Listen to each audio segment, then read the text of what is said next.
Indian super ലീഗിന്റെ Malayalam podcast let's ഫുട്ബോളിലേക്ക് ഇവർക്കും സ്വാഗതം. ഞാൻ ദീപ എന്നോടൊപ്പം ജോയിൻ ചെയ്യുന്നു മുൻ Indian international Jiju Jacob and our super energetic commentator Aju. അങ്ങനെ മാച്ച് നമ്പർ വീക്ക് 3ലേക്ക് നമ്മൾ എത്തിയിരിക്കുകയാണ്. ബംഗളൂരു എഫ് സിയും ഈസ്റ്റ് ബംഗാളും തമ്മിലുള്ള പോരാട്ടത്തിൽ 2-1 ഒരു വിജയം അവർ നേടിയെടുക്കുന്നത് നമ്മൾ കണ്ടിട്ടുണ്ടായിരുന്നു. ഇന്ന് Jamshedpur F C Hyderabad F C മത്സരമാണ്, മാച്ച് നമ്പർ 14. അതിനുശേഷം നാളെ പഞ്ചാബ് എഫ് സിയുടെ മത്സരമായിരിക്കും പിന്നീട് നമ്മൾ കാണാൻ പോകുന്നത്. എന്തായാലും ഇന്നത്തെ മത്സരത്തിലേക്ക് നമ്മൾ കടക്കുന്നതിന് മുൻപ് ഈ കഴിഞ്ഞ കുറേയധികം മാച്ചുകൾ 13 മത്സരങ്ങളിലായിട്ട് നമ്മൾ കണ്ട ഒരുപാട് മനോഹരമായിട്ടുള്ള മൊമെന്റ്സിലേക്ക് നമുക്കിന്നൊരു ചെറിയ ഫ്ലാഷ് ബാക്ക് ഒക്കെ ഉണ്ട്. ഇന്ന് ജംഷഡ്പൂരിന്റെ സ്വന്തം തട്ടകത്തിലാണ് ഇന്നത്തെ ഈ ഒരു മത്സരം നടക്കാനായിട്ട് പോകുന്നത്. ഹോം മത്സരങ്ങളിൽ ജംഷഡ്പൂരിനൊരു നല്ല റെക്കോർഡല്ല പറയാനുള്ളത്. അപ്പം അതുകൊണ്ട് തന്നെ സ്വന്തം തട്ടകത്തിൽ മറ്റ് ടീമുകൾക്കുള്ള ഒരു ആഡഡ് അഡ്വാൻറ്റേജ് ഇല്ലാത്തൊരു ടീമാണ് ജംഷഡ്പൂർ. ശരിക്കും ജിജു ഏട്ടാ, സ്വന്തം തട്ടകത്തിലല്ലേ നമ്മൾ നമ്മുടെ കരുത്ത് ഏറ്റവും നന്നായിട്ട് തെളിയിക്കേണ്ടത്? എന്തുകൊണ്ടാണ് ജംഷഡ്പൂരിന് അത് ഇതുവരെ സാധിക്കാത്തത്? നല്ലൊരു ക്വസ്റ്റ്യനാണ് ദീപ. കാരണം ആ ഒരു സംഗതി എന്തുകൊണ്ടാണ് അവർക്ക് മുന്നോട്ട് വരാൻ പറ്റാത്തത് എന്നുള്ളതിന്റെ ചോദ്യത്തിന്റെ ഉത്തരമാണ് അവരത് മാറ്റിയെടുത്തേ പറ്റും. അബ്സല്യൂട്ട്ലി. കഴിഞ്ഞ 8 ഹോം ഗെയിംസിലായിട്ട് അവർക്ക് ഇതുവരെ ഒരു വിജയം പോലും നേടിയെടുക്കാനായിട്ട് സാധിച്ചിട്ടില്ല. ഈ മത്സരങ്ങളിലേക്ക് തന്നെ ചില എക്സൈറ്റിംഗ് മൊമെന്റ്സ് ഉണ്ടെന്ന് ഞാൻ പറഞ്ഞില്ലേ ജിജുവായിട്ട്. ആദ്യത്തെ ഇൻസിഡന്റ് എന്ന് പറയുന്നത് പഞ്ചാബ് എഫ് സിയുടെ മത്സരമാണ്. ഇത് ഓഫ് സൈഡ് ആണോ അല്ലയോ?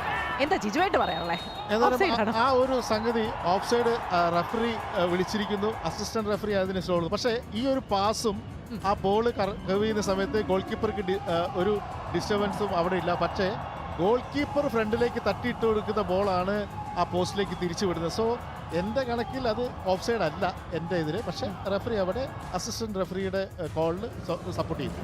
അജു, ഇന്നലത്തെ മത്സരത്തിലെ ആവേശകരമായിട്ടുള്ള ഒരു മുഹൂർത്തമാണ് നമ്മൾ കാണുന്നത്. എവിടെ സുനിൽ ഛേത്രി ഉണ്ടോ അവിടെ പെനൽറ്റി ഉണ്ട് എന്ന് നമ്മൾ പറയേണ്ട ഒരു അവസ്ഥയിലേക്കാണോ കാര്യങ്ങൾ പോകുന്നത്? ഇത് കണ്ടപ്പോൾ അജുവിന്റെ മനസ്സിൽ എന്താണ് പോയത്? ശരിക്കും പെനൽറ്റി കൊടുക്കേണ്ട ഒരു കാര്യം ഉണ്ടായിരുന്നോ? തീർച്ചയായും പെനാൽറ്റി എന്ന് പറഞ്ഞത് എപ്പോഴും ഉപയോഗപ്പെടുത്തേണ്ടതാണ്. അവിടെ ഒരു നല്ല റൺ നടത്തുമ്പോൾ വരുന്ന ഒരു ഇൻട്രപ്ഷനാണ് അത്. കൃത്യമായി അത് നേടിയെടുത്തു സുനിൽ ഛേത്രി എന്നുള്ള വാക്കാണ് ഞാനിവിടെ ഉപയോഗിക്കുവാനായി ആഗ്രഹിക്കുന്നത് ജിജുവേട്ട. മറ്റൊരു വളരെ മനോഹരമായിട്ടുള്ളൊരു ഇൻസിഡന്റ് ആണ് ഈ ഒരു ഹാൻഡ് ബോൾ ഇൻസിഡന്റ് കേട്ടോ. അവിടെ അത് വില്യംസിന്റെ ഷോൾഡറിൽ തട്ടിയിട്ടാണ് ഡിഫ്ലക്റ്റ് ആയി പരാഗിലേക്ക് പോകുന്നത്. ശരിക്കും ഈ ഒരു ഇൻസിഡന്റിലേക്ക് ജിജുവേട്ടൻ എന്താ തോന്നുന്നത്? ഇത് ഏതായാലും ഇൻസിഡന്റ് കഴിഞ്ഞതാണ്. പക്ഷേ ആ ഒരു വ്യൂയില് എന്തായാലും അത് കറക്റ്റ് പെനാൽറ്റി ആണ്. ശരിക്കും നമ്മൾ മറ്റൊരു ആവേശകരമായിട്ടുള്ള ഒരു മത്സരത്തിലേക്ക് പോവുകയാണ്. കേരള ബ്ലാസ്റ്റേഴ്സിന്റെ മത്സരമാണ്. ചുക്കു അന്ന് വീണ വീഴ്ചയാണ്. പിന്നെ അദ്ദേഹത്തിനെ കണ്ടിട്ടില്ല, ഇന്നും അദ്ദേഹത്തിനെ കാണാനൊന്നും കിട്ടുന്നില്ല. ആ ഒരു ഹൈബൂട്ട് ഇൻസിഡന്റിലേക്ക് ശരിക്കും പാവം കേട്ടോ, നല്ല വീഴ്ച വീണു ജിജുവേട്ടാ. തീർച്ചയായിട്ടും അവിടെ എന്താ പറയുക, പ്രീതം ആ ബോളിന് ഹൈബൂട്ടാണ്. രണ്ടുപേരും കാല് പൊന്തിച്ചിട്ടാണ് വരുന്നത്. റഫറി വളരെ അടുത്ത് തന്നെ ഉണ്ട്. പക്ഷെ ആ ഇൻസിഡന്റ് മറ്റ് അഡ്വാൻറ്റേജ് ഒന്നുമില്ല എന്നുള്ളത് കൊണ്ട് അത് മറ്റൊരു അപകടമില്ല. ശരിക്കും എന്തായാലും ഡാനിയൽ ചീമ ചുക്കു ഇന്ന് വരുമോ ഇല്ലയോ എന്നുള്ളത് നമുക്ക് കാണാനായിട്ട് സാധിക്കും. ഇവിടെ ഒഡീഷ എഫ് സിയുടെ മറ്റൊരു ഇൻസിഡന്റ് ആണ് നമ്മൾ കാണുന്നത് കേട്ടോ. ഒഡീഷ എഫ് സിയെ സംബന്ധിച്ചിടത്തോളം അതൊരു ഭാഗ്യം തന്നെയല്ലായിരുന്നു ശരിക്കും. ഇവിടെ ഒരു അഡ്വാൻറ്റേജ് ബോള് രണ്ടുപേർക്കില്ല. കാരണം ബോൾ 50-50 ആണ്, ആർക്ക് വേണമെങ്കിലും വിൻ ചെയ്യാം എന്നുള്ളതാണ്. പക്ഷേ ഇവിടെ സാധാരണഗതിയിൽ അറ്റാക്ക് ചെയ്യുന്ന ആൾക്ക് ഒരു അഡ്വാൻറ്റേജ് ആണ് കൊടുക്കുക. പക്ഷേ the decision is always from the referee and my penalty. ഇവിടെ വീണ്ടും മറ്റൊരു കേരള ബ്ലാസ്റ്റേഴ്സ് ഇൻസിഡന്റ് ആണ് നമ്മൾ കാണുന്നത്. ഡ്രിൻസിച്ചിനെ ഡെമിനോവിച്ച് തള്ളിയിട്ടത് ഫൗൾ ആണോ ജിജുവേട്ടാ? പറ, ഫൗൾ ആണോ? തീർച്ചയായിട്ടും ഇവിടെയും ഇൻസിഡന്റ് പിടിച്ചിടുന്നത് തന്നെയാണ് അത് തീർച്ചയായിട്ടും. പക്ഷെ റഫറിയുടെ തീരുമാനമാണല്ലോ. പക്ഷെ ഇൻസിഡന്റ് നമ്മൾ റീപ്ലേയിൽ കാണുമ്പോൾ ലുക്ക് അറ്റ് ദിസ്, ഇത് ഒരു ക്ലിയർ പെനാൽറ്റിയാണ്. എന്തായാലും ഇവിടെ താഴെ നമ്മുടെ കമന്റ്സിലായിട്ട് നിങ്ങൾക്കും അഭിപ്രായങ്ങൾ അറിയിക്കാം കേട്ടോ. ഇവിടെ ഒരുപാട് ഇൻട്രസ്റ്റിംഗ് ഇൻസിഡൻസ് നമ്മൾ കാണിച്ചു കേരള ബ്ലാസ്റ്റേഴ്സിന്റെ മാച്ചിൽ നിന്ന് ഉൾപ്പെടെ. നിങ്ങൾക്ക് ഇതിലെ പല ഇൻസിഡൻസും പെനൽറ്റി കൊടുക്കേണ്ട ആവശ്യമുണ്ടോ, അല്ലെങ്കിൽ ഫൗൾ ആയിരുന്നോ, റഫറിയുടെ തീരുമാനം ശരിയാണോ, എന്താണ് നിങ്ങൾക്ക് തോന്നുന്നത് തുടങ്ങിയ കാര്യങ്ങളും ഒക്കെ തന്നെ ഞങ്ങളെ അറിയിക്കാം. ഒരുപാട് പേര് സുനിൽ ഛേത്രിയുടെ പെനൽറ്റിയെ പറ്റി പറയുന്നുണ്ട് കേട്ടോ. അത് ഒരു അനാവശ്യ പെനൽറ്റി ആയിരുന്നു എന്നുള്ളൊരു അഭിപ്രായം പല കേരള ഫാൻസിനും ഇപ്പോഴും ഉണ്ട്. നമ്മുടെ മഞ്ഞപ്പട ആരാധകരുടെയൊക്കെ ഹൃദയങ്ങൾ ഞങ്ങൾ കാണുന്നുണ്ട്. Thank you so much for all that love. ഇന്ന് എന്തായാലും ജംഷഡ്പൂർ എഫ് സിയുടെ ഇതാ നമ്മൾ പറഞ്ഞുകൊണ്ടിരിക്കുമ്പോൾ വീണ്ടും ഛേത്രി പെനാൽറ്റി തന്നെയാണ് കാണുന്നത്. നമ്മൾ ഇപ്പോഴും ആ ഒരു ഇൻസിഡന്റ് കണ്ടുകൊണ്ടിരിക്കുകയാണ്. അതൊരു റൈറ്റ് ഡിസിഷൻ ആണോ? നമുക്ക് റഫറിയുടെ തീരുമാനം മാറ്റി നിർത്തുകയാണെങ്കിൽ ജിജുവേട്ടാ? തീർച്ചയായിട്ടും ഇവിടെ സുനിൽ ഛേത്രി ശരിക്കും വളരെ കൃത്യമായിട്ട് മന്ദാറാവിന്റെ മുന്നിൽ കൂടെ വരുന്നു. ആ ഒരു ബോള് നേരത്തെ അജു പറഞ്ഞത് വരി അത് ഒരു നേടിയെടുത്ത പെനാൽറ്റിയാണ്. കാരണം നല്ല ബ്രില്യൻ ആക്ഷനാണ് അവിടെ. ഒരു പെനാൽറ്റി ബോക്സിൽ ഏറ്റവും ഈസി ആയിട്ട് ചെയ്യാൻ പറ്റുന്ന കാര്യം, കാരണം അത് പുറകിൽ നിന്നൊന്ന് നോക്കുന്നത്. കാരണം നമ്മൾ 2-3 പ്രാവശ്യം കണ്ടിട്ടാണ് തീരുമാനമെടുക്കുന്നത്. എന്തായാലും ഇന്നത്തെ മത്സരത്തിലേക്ക് മടങ്ങി വരാം. Jamshedpur FC versus Hyderabad FC മത്സരമാണ്. ഇതുവരെ ഒരു വിജയം പോലും ഈ രണ്ട് ടീമുകൾക്കും ഈ സീസണിൽ നേടിയെടുക്കാനായിട്ട് സാധിച്ചിട്ടില്ല. താങ്ക് ബോയ് സിൻറ്റോയും സ്കോട്ട് കൂപ്പറും നേർക്കുനേർ വരികയാണ്. എന്തായാലും ഈ രണ്ട് ടീമുകളുടെയും കഴിഞ്ഞകാല മത്സരങ്ങൾ നമ്മൾ പരിശോധിക്കുമ്പോൾ ഇതുവരെ ഒരു തോൽവി മാത്രമേ അജു ജംഷഡ്പൂർ FCക്ക് ഹൈദരാബാദ് FCക്കെതിരെ നേരിടേണ്ടി വന്നിട്ടുള്ളൂ. ഏറെ ശ്രദ്ധേയകരമാണ് ദീപ, കാരണം ആ ഒരു തോൽവി മാത്രമാണ് ഇന്ന് ആ കണക്കുകൾ മാറ്റിമറിക്കുവാൻ ജംഷഡ്പൂരിന് സാധിക്കുമോ എന്നുള്ളതാണ്. ഡ്രോയുടെ കണക്കുകളിലേക്ക് നോക്കിയാൽ അവിടെ 4 എന്ന വീതം തുല്യത പാലിക്കുന്നത് നമുക്ക് കാണാം. സോഷ്യൽ മീഡിയയിൽ നമ്മുടെ കുറേയധികം ഫാൻസിന്റെ അഭിപ്രായങ്ങളൊക്കെ തന്നെ അറിയാം. ഹാവ് വിക്ടർ, അതെ, അദ്ദേഹം ടെറിഫിക് ആണെന്നുള്ളതാണ് സുസൈൻ പറയുന്ന ഒരു കാര്യം. ഡെഫിനറ്റ്ലി കേട്ടോ, ഗോൾ കോൺട്രിബ്യൂഷൻസിന്റെ കാര്യത്തിൽ അവരുടെ പ്ലേയേഴ്സിൽ ഏറ്റവും മുന്നിട്ട് നിൽക്കുന്ന ഒരാളാണ്. എക്സ്പെക്ടിങ് എൻ ഓപ്പൺ ഗെയിം വിത്ത് ഗോൾസ്, ഡെഫിനറ്റ്ലി നമ്മളും അത് തന്നെയാണ് എക്സ്പെക്ട് ചെയ്യുന്ന ഒരു കാര്യം. അലൻ സ്റ്റെവനോവിച്ച്, അദ്ദേഹത്തിന്റെ അടുത്ത് നിന്ന് ഒരുപാട് പേര് പലതും ആഗ്രഹിക്കുന്നുണ്ട്. ജിജുവേട്ടൻ തോന്നുന്നുണ്ടോ അലൻ സ്റ്റെവനോവിച്ച് ഇന്ന് വളരെയധികം ഇമ്പോർട്ടന്റ് ആയിരിക്കും എന്നുള്ളൊരു കാര്യം? തീർച്ചയായിട്ടും ഫോറിൻ സയൻസ് എപ്പോഴും അങ്ങനെ തന്നെയാണല്ലോ. എന്തായാലും ഹൈദരാബാദ് FC ജയിക്കും എന്നുള്ളതാണ് നിഖിൽ പറയുന്നത്. Let's wait and watch. ഇന്നത്തെ ഈ ഒരു മത്സരത്തിനെ പറ്റി നമ്മുടെ കോച്ചസിന് എന്താണ് പറയാനുള്ളത്? Thank boy, in the last game you got off to a great start scoring early. Now you're playing away from home again tonight. Will you look to play an open style or will you look to stay compact given that Jamshedpur will be desperate for points? Well, I mean the last, like you said, Eric, the last match was, I think a point would have been great for us. The boys gave it all. But again, coming here, Jamshedpur is always tough, apart from the travel a bit. Jamshedpur is a side they're very physical, and this year you can see that in every department, whether it's goalkeeping, Rehanesh, and I have a defender new, tall, strong guy, and Chuku is still there. So it's going to be tough. Well, the ploy always is to win, but we have to go cautiously, knowing that Jamshedpur is at home. We have trained and planned of what we can do, and hopefully the boys can execute the plans which we have been training for. Hopefully it will be a good match. Katamani requires surgery, unfortunately, and Gurmeet returns from national team duty. Do you see Gurmeet as the number 3 for the national team now? Does he get on that plane to Qatar for the Asian Cup if he has a good season? Well, Eric, for us, it's important that Gurmeet does well for the club because we can see that he's in the national team, but he hasn't really had games there. Saying that it's always a proud moment for any player to represent to being in the national team. Speaking a bit about Kati, poor chap. I mean, one of the most professional footballer I've ever known. The last 15 years I've known him before ISL 2. Came out from my ACL injury, started the first game again. But that's life. Sometimes, kick you, and I think he's strong enough. He is already wishing the team today in the group, so that's great. Going forward, I believe Gurmeet has shown last season that he is a great replacement for Kati, and hopefully he does the job for us today too. Thank boy, it's a strange dynamic between yourself and Connor Nesta. How does it work between the two of you and the players? Are there specific things that you organise and Nesta others? Well, I mean, that's the call of the management. When the season started, before the season started, there was a call of bringing us together. We try our best to be, good for the team, and we work for the club. And ultimately, it's not easy. But again, being professionals, ultimately, what we do is for the players, for the team, and for the club. And that's what we try to achieve.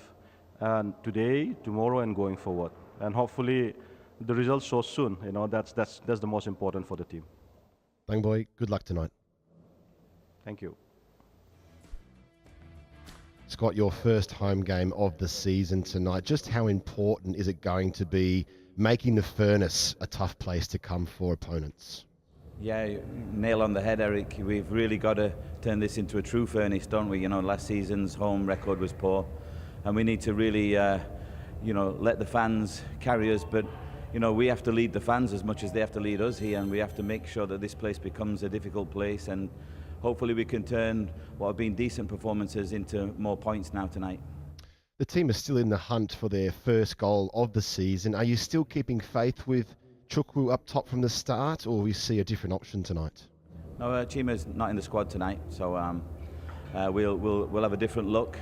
Steve Ambry's en route to us, but it would be too silly to throw him into the bench, so he'll be available next game. And the good news is Rick Das will be back as well the following game. But we're comfortable with what we're doing tonight. We're going with a different sort of look in the way we attack, and hopefully we can create what have been some good chances into goals. And we need to top off performances with the goals now. Yeah, much like yourself, Scott, I think Hyderabad's going a bit of a transition season as well. What are you most concerned about when you see their side? Yeah, they're very similar, really. A lot of new foreign players, new younger Indian players, new coaching staff. I know Connor quite well with their staff, and I respect him, and so I know they'll do a good job. Yeah, I think the Yasser, the Indian player on the right-hand side there, is a very, very good player. And the striker they had up front last year obviously played in Thailand, so I know him quite well. They've got the experience in the captain. They're a good team, and I thought, at the East Bengal away game, they had some good pockets of possession, and so it's definitely every game's going to be a tough one. We just got to focus on keeping the intensity high, playing front foot football, and trying to convert chances into goals. It's as I said, the performances have been quite decent, especially the loss was a decent performance, but we need to convert performance into points now. Well, the pitch looks good, Scott. Go and enjoy your first home game of the season. Cheers, pal. Thank you.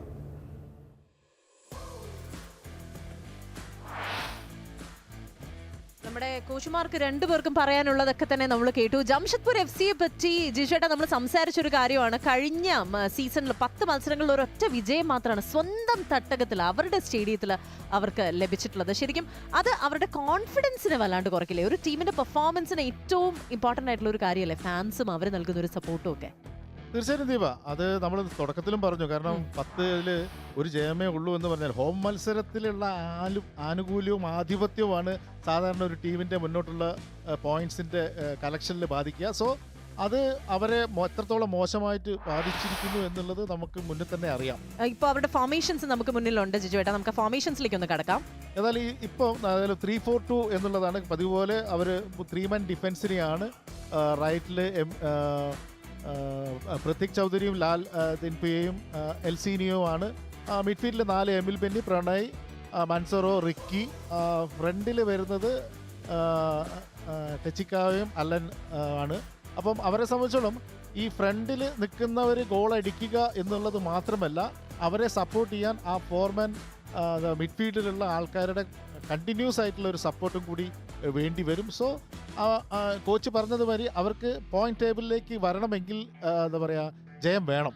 Absolutely. അത് മാത്രമല്ല, ഒരു ഗോളെങ്കിലും വേണം. ഇതുവരെ ഒരു മത്സരങ്ങളിൽ പോലും goal നേടിയിട്ടില്ല ഈ ഒരു ടീം എന്നുള്ളതാണ്. ജെർമി മൻസൂറോ ഈ സീസണിൽ തന്നെ ഏറ്റവും കൂടുതൽ സക്സസ്ഫുൾ ലോങ് പാസസ് നടത്തിയിട്ടുള്ള താരങ്ങളിൽ രണ്ടാമതാണ്. 12 സക്സസ്ഫുൾ ലോങ് പാസസ് ആണ് അദ്ദേഹത്തിന്റെ പേരിലുള്ളത്.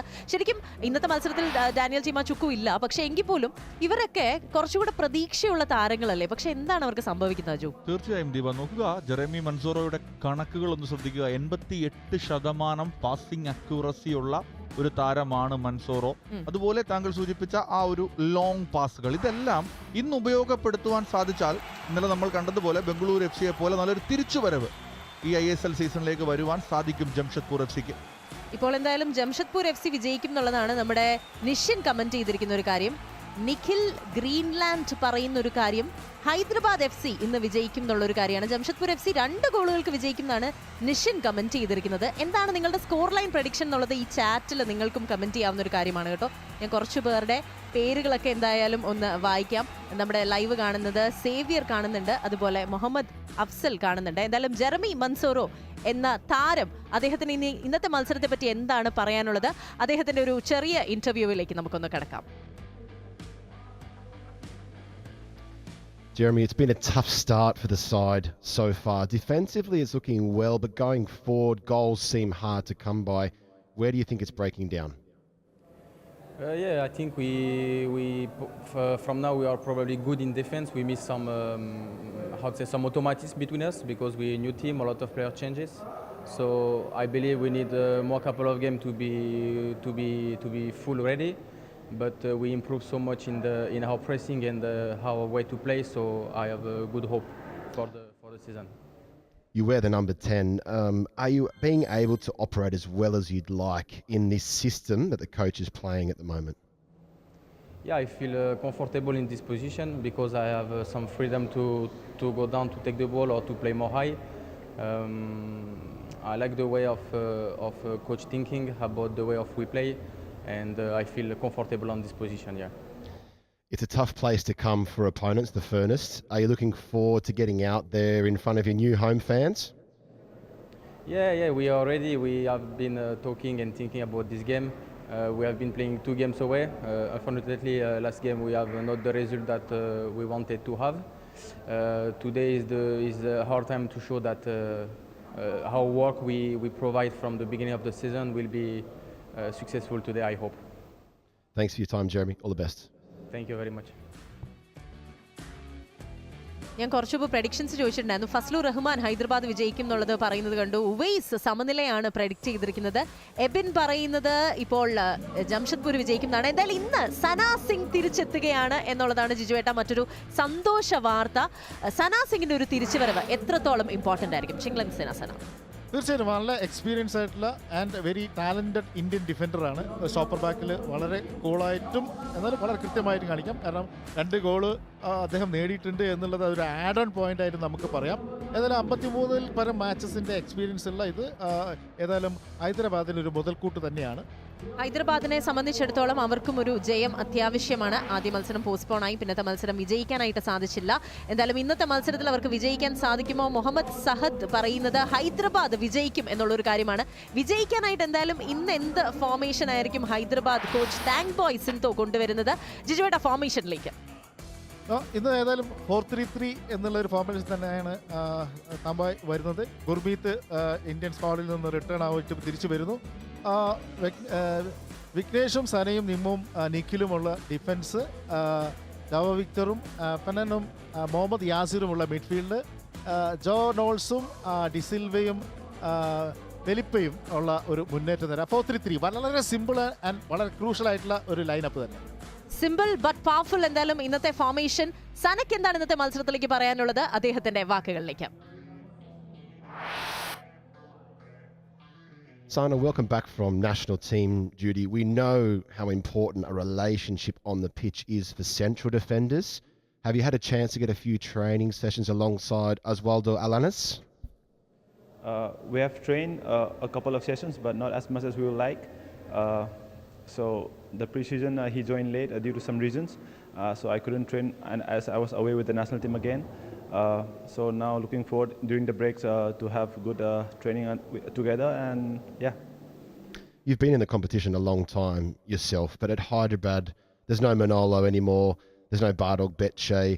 Is it a strange feeling right now, or does it feel fresh and exciting? No, I think football gives you new challenges, and this is a new challenge again, and whatever Manolo, Bardog Betche, as you mentioned, left a legacy behind, and it's only to build from that, and of course with Team Hyderabad to follow on doing good things. What will be more important tonight, scoring goals or stopping them? I think for us, as a defender, I would love to keep a clean sheet, and then our attackers, I believe in them to score a goal and get the 3 points that we were looking for today. Thanks for your time, Sana. Good luck for the season. Thank you so much, brother. Fazlur Rahman ഇപ്പോൾ ഒരു comment ഇട്ടിട്ടുണ്ട്. സനയായിരിക്കും ജംഷഡ്പൂരിന്റെ ആദ്യ goal ഈ സീസണിൽ score ചെയ്യാന്നുള്ളത്. എന്തായാലും നമുക്കത് കാത്തിരുന്ന് കാണാം. ഹൈദരാബാദ് ജയിക്കും എന്നുള്ളൊരു കാര്യമാണ് എന്തായാലും ഇന്ന് പറഞ്ഞിട്ടുള്ളത്. സന ഹൈദരാബാദിന് വേണ്ടിയിട്ട് ആദ്യ ഗോൾ സ്വന്തമാക്കുന്നുള്ളതാണ്. പക്ഷേ ഹൈദരാബാദിന് ഓൾറെഡി ഒരു ഗോളുണ്ട്. കഴിഞ്ഞ മത്സരം പരാജയപ്പെട്ടെങ്കിൽ അവർക്ക് ഒരു ഗോളുണ്ട്. ജംഷഡ്പൂരിനാണ് ഗോൾ ഇല്ലാത്തത്. ഫസ്ലു എന്നെയും കൂടെ കൺഫ്യൂഷൻ ആക്കി കളഞ്ഞു കേട്ടോ എൻ്റെ ഫസ്ലു. എന്തായാലും ഹൈദരാബാദ് ജയിക്കും എന്നുള്ളതാണ് ബ്ലാക്ക് സൺ എന്ന പ്രൊഫൈലിൽ നിന്ന് പറഞ്ഞിരിക്കുന്നത്. മുഹമ്മദ് അർഷാദ് ഇന്ന് JFC ജയിക്കും എന്നുള്ള കാര്യം പറയുന്നുണ്ട്. റോബിൻ സിംഗിന്റെ ഫാന്റസി ലീഗാണ് നമ്മൾ കണ്ടുകൊണ്ടിരിക്കുന്നത് കേട്ടോ. നിങ്ങൾ ഫാന്റസി ലീഗൊക്കെ കളിക്കാൻ തുടങ്ങിയോ? നിങ്ങളുടെയൊക്കെ ഫാന്റസി ടീമിന്റെ പോയിന്റ്സ് എത്രത്തോളമായി? fantasy.indiansuperleague.com എന്നുള്ള വെബ്സൈറ്റ് ചെന്ന് കഴിഞ്ഞാൽ പ്ലേ സ്റ്റേഷൻ, മെർച്ചൻഡൈസ്, അങ്ങനെ എന്തെല്ലാം സമ്മാനങ്ങളാണ് നിങ്ങളെയും കാത്തിരിക്കുന്നതെന്ന് അറിയോ? ഏത് ടീമിൽ നിന്ന് വേണമെങ്കിലും ആരെയും എടുക്കാം. അതാണ് നമ്മൾ ചില സമയത്ത് പറയില്ലേ അജു, ശരിക്കും അദ്ദേഹം കേരള ബ്ലാസ്റ്റേഴ്സിൽ വരണമായിരുന്നു, ഇദ്ദേഹത്തിന്റെ സൈനിങ് ശരിയായില്ല, അങ്ങനെ അദ്ദേഹത്തിനൊക്കെ കൂട്ടിക്കൊഴിച്ചൊരു ടീം ഉണ്ടാക്കാം. ഇവിടെ എനിക്ക് അതേപോലെ ഒരു സൈനിങ്ങിന് ഒരു സംശയം റോബിൻ സിംഗുമായി തോന്നിപ്പോകുന്നത് ഛേത്രിയെ ആദ്യ 11-ൽ വീക്ക് 3-ൽ കൊണ്ടുവരുന്നില്ല എന്നുള്ളതാണ്. ഏറ്റവും കൂടുതൽ തീർച്ചയായും ഗോൾ സ്കോറിംഗിൽ മുന്നിൽ നിന്ന് നയിക്കേണ്ട ഒരു ഇന്ത്യയുടെ ക്യാപ്റ്റൻ ലെജൻഡറി താരമാണ്. ഏതായാലും ഛേത്രി അദ്ദേഹത്തിനെ കാണുന്നില്ല എന്നുള്ളതൊരു സർപ്രൈസാണ് ദീപ. എന്തായാലും നിങ്ങൾക്ക് ഇഷ്ടമുള്ള താരങ്ങളെ, അത് കേരള ബ്ലാസ്റ്റേഴ്സ് ആവട്ടെ, അതല്ലെങ്കിൽ ഹൈദരാബാദ് FC ആവട്ടെ, ജംഷഡ്പൂർ FC ആവട്ടെ, നിങ്ങൾക്ക് ഇഷ്ടമുള്ള താരങ്ങളെ വെച്ച് നിങ്ങൾക്കും ഒരു ടീം ഉണ്ടാക്കാം. fantasy.indiansuperleague.com എന്ന വെബ്സൈറ്റിലേക്ക് എത്താം. താച്ചിക്കാവ ജപ്പാൻ പ്ലെയർ ഇന്ന് ഗോൾ അടിക്കും എന്നുള്ളതാണ് നമ്മുടെ അനു പറയുന്ന ഒരു കാര്യം കേട്ടോ. അതെ, നമ്മുടെ indiansuperleague.com/fanson/predictor/home എന്ന ആ ഒരു വെബ്സൈറ്റിലേക്ക് എത്തിക്കഴിഞ്ഞാൽ നിങ്ങൾക്ക് ISL സ്കോർ ലൈൻ പ്രെഡിക്റ്റ് ചെയ്യാനുള്ളൊരു അവസരമുണ്ട്. ISL ഫാന്റസി ലീഗിന്റെ ഭാഗമായിട്ട് ഒരുപാട് ഗെയിംസും എക്സൈറ്റിംഗ് റിവാർഡ്സും ആണ് നിങ്ങളെ കാത്തിരിക്കുന്നത്. ഫീനിക്സ് ഹൈദരാബാദ് FC ജയിക്കും എന്നുള്ളൊരു കാര്യമാണ് പറയുന്നത്. അപ്പോൾ ഫസ്ലുർ റഹ്മാൻ സനയുടെ കാര്യമല്ല, സനന്റെ കാര്യമാണ് കേട്ടോ പറഞ്ഞിട്ടുണ്ടായിരുന്നത്. ഞാൻ അദ്ദേഹത്തിന്റെ കമന്റിൽ പേര് വായിക്കാനായിട്ട് വിട്ടുപോയതാണ്. എന്തായാലും നമുക്ക് KBFC ഫാൻസ് ഇപ്പോഴും ഒരുപാട് പേര് നമ്മുടെ ഈ ഒരു ലൈവ് കാണുന്നുണ്ട്. ഇനി അടുത്ത മത്സരം നടക്കാൻ പോകുന്നത് സൺഡേ ആണ്. അത് നമ്മളെ സംബന്ധിച്ചിടത്തോളം ഒരു എവേ മാച്ചാണ്. അന്നും നിങ്ങളുടെ എല്ലാവരുടെയും സ്നേഹവും സപ്പോർട്ടും ഒക്കെ തന്നെ നമ്മൾ പ്രതീക്ഷിക്കുന്നു. ഇന്നത്തെ ഈ ഒരു മത്സരത്തിലേക്ക് മടങ്ങി വരുമ്പോൾ ഇന്ന് ഒരു ഗോൾ അടിക്കാനായിട്ട് സാധിക്കുമോ ജംഷഡ്പൂരിന്? ഇതുവരെ ഒരു ഗോൾ അടിച്ചിട്ടില്ല. അല്ല, ഇന്ന് ജംഷഡ്പൂർ 2 ഗോൾ അടിക്കും, ഹൈദരാബാദ് 1 ഗോൾ അടിക്കും. അങ്ങനെ 2-1 ജംഷഡ്പൂർ ജയിക്കും. ഓൾറെഡി പ്രഡിക്ഷനും നടത്തി. ഇത് ഞാൻ ചോദിക്കാൻ വരുമായിരുന്നു കേട്ടോ. ജിജോട്ടൻ എപ്പോഴും കുറച്ച് അഡ്വാൻസ് ആണ് എല്ലാ കാര്യങ്ങളും. എന്തായാലും നമുക്ക് ജംഷഡ്പൂരിന്റെ ഒരു ഗംഭീര വിജയം ഒന്ന് കണ്ടിട്ട് വരാം. നമ്മുടെ പഴയ ഒരു മത്സരം ഡൽഹി ഡൈനാമോസുമായിട്ടുള്ള മത്സരത്തിൽ ഒരു ഗംഭീര വിജയം നമുക്കൊന്ന് കണ്ടിട്ട് മടങ്ങി വരാം.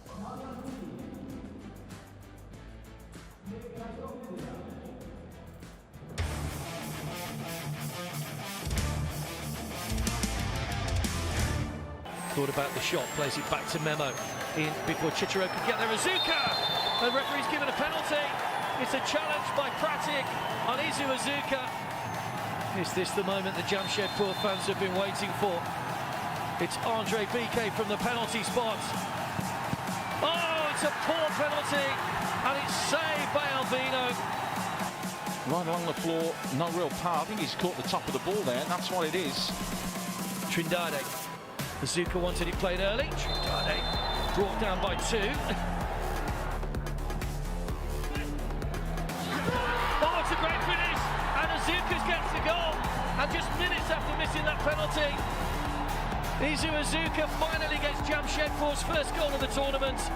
It's all about what you get into the box and the delivery. And Meta was saying, puts it on an absolute plate for Azuka, who just glances it.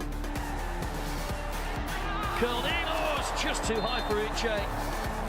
As the full-time whistle goes, so Sabrata has kept his goal intact, and Miguel Portugal's side slipped to a third consecutive defeat. But finally, Steve Coppell's side are up and running. Got their first goal of the tournament, the first goal as a club in ISL.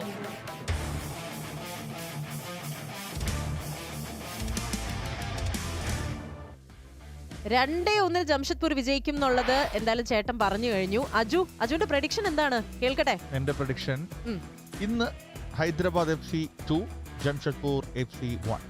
ഓ, നേരെ തിരിച്ചു അല്ലേ? ചേട്ടന്റെ prediction നേരെ തിരിച്ചു. എന്തായാലും എൻ്റെ ഒരു ആഗ്രഹം ഇന്ന് ജംഷഡ്പൂർ FC വിജയിക്കണം എന്നാണ്. ബ്രോഡ്കാസ്റ്റേഴ്സ് ലിസ്റ്റിലേക്ക് കടക്കുകയാണെങ്കിൽ ഹിന്ദിയിൽ നിങ്ങൾക്ക് സ്പോർട്സ് 18 കേലിൽ കാണാം. അതുപോലെ ഇംഗ്ലീഷിൽ സ്പോർട്സ് 18 STN HD, ഇംഗ്ലീഷിൽ VH1 STN HD, അതുപോലെ മലയാളം സൂര്യ മൂവീസിലും, ബാംഗ്ലയിൽ ദൂരദർശൻ ബംഗ്ലയിലും, കളേഴ്സ് ബംഗ്ലയിലും, ജിയോ സിനിമയിൽ ഏത് ലാംഗ്വേജിലും നിങ്ങൾക്ക് ഇത് കാണാനും കേൾക്കാനും ഒക്കെ തന്നെ സാധിക്കുന്നുണ്ടാവും. ജംഷഡ്പൂർ FCയും ഹൈദരാബാദ് FCയും ഇതുവരെ വിജയം കാണാത്ത 2 ടീമുകൾ. ഇന്ന് ആര് വിജയിക്കും? നമുക്കത് കാത്തിരുന്ന് കാണാം. ആവേശകരമായ മത്സരത്തിലേക്ക് ദീപയും ജിജുവും അജുവും.